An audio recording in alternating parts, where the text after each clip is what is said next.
Nagkaroon nga po mga idol ng impressive na panalo ang Los Angeles Lakers sa kanilang game laban sa Oklahoma City Thunder 116-104 sa pangunguna ni D'Angelo Russell na nagtala ng 26.6 rebounds, kasama na dyan ang sunod-sunod na mga 3-pointer na kanyang binitawan sa simula ng fourth quarter na siyang nagpalaki ng kanilang kalamangan. Bukod nga po sa kanya, tumulong rin naman dito si Anthony Davis na merong 24 points, 12 rebounds, LeBron James 19 points, 11 rebounds, at si Austin Reeves na merong 16 points. At kasabay nga po ng pagkapanalong ito ng Lakers, napatunayan nga ng kanilang team na maling-mali ang game plan noon ni Coach Darvin Ham kontra sa Nuggets sa pagbangko at hindi nila pagsali kay D'Angelo Russell sa kanilang closing lineup sa tuwing malakas na rin naman ang kanilang kalaban. Kitang-kita kung gaano kagaling at kalaki na kayang maiambag ni D'Angelo Russell basta't mabigyan lamang siya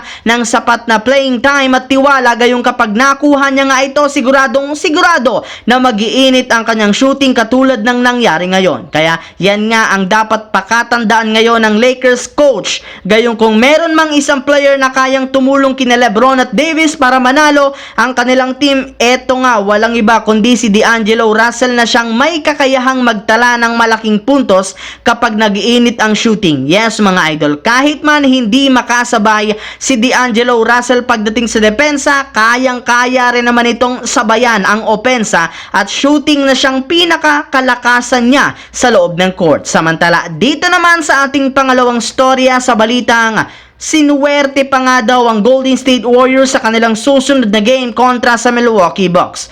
Gaya nga po ng naibalita ko sa inyo, mismong si Coach Steve Kerr na ang nagsabi sa kanyang kupunan, lalo na sa kanyang mga players, na kalimutan nga po ang kanilang nakakadismayang pagkatalo laban sa Boston Celtics at mag-focus na lamang sa kanilang susunod na laban na gaganapin sa kanilang home court at Chase Center, especially sa kanilang next game kontra sa Milwaukee Bucks. At ayon nga sa lumabas na balita, medyo pabor nga ang larong ito para sa Warriors since meron nga ngayong tinatamong injury si Giannis Antetokounmpo sa likurang bahagi ng kanyang kaliwang paa. Meaning hindi nga 100% na maganda o syempre ang katawan nito, plus hindi rin naman sigurado kung makakapaglaro siya sa kanilang magiging bakbakan. Pero kahit ganon, kailangan pa rin naman ngang mag-ingat dito ng Warriors since isa pa rin naman ang Milwaukee Bucks sa mga kupunan na hindi papatalo simula ng All-Star break matapos silang magkaroon ng 6-game win streak, plus napatunayan na rin naman ito na kaya nilang manalo kahit wala si Giannis, katulad na lamang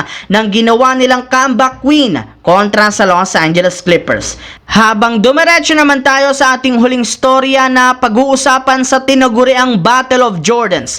Isa nga po mga idol sa mga pinag-usapang laro ngayong araw ay ang naging laro ng Washington Wizards at Utah Jazz since nagpakitang gilas dito ang kanilang dalawang Jordan at ang kanilang parehong sixth man na sina Jordan Clarkson na merong 38 points, 10 rebounds, 7 assists off the bench, at si Jordan Poole na merong naman 32 points off the bench. Pero sa kabila nga po ng mainit nilang bakbakan, matagumpay pa rin namang nakuha ni Jordan Clarkson at ng Utah Jazz ang panalo 127-115. Kaya dahil dyan, meron na nga silang 28 wins, 34 losses ang record ng Utah Jazz bilang pang-11 sa West, habang ang Washington Wizards naman bumagsak na sa 9 wins lamang at 52 losses bilang worst team sa buong NBA.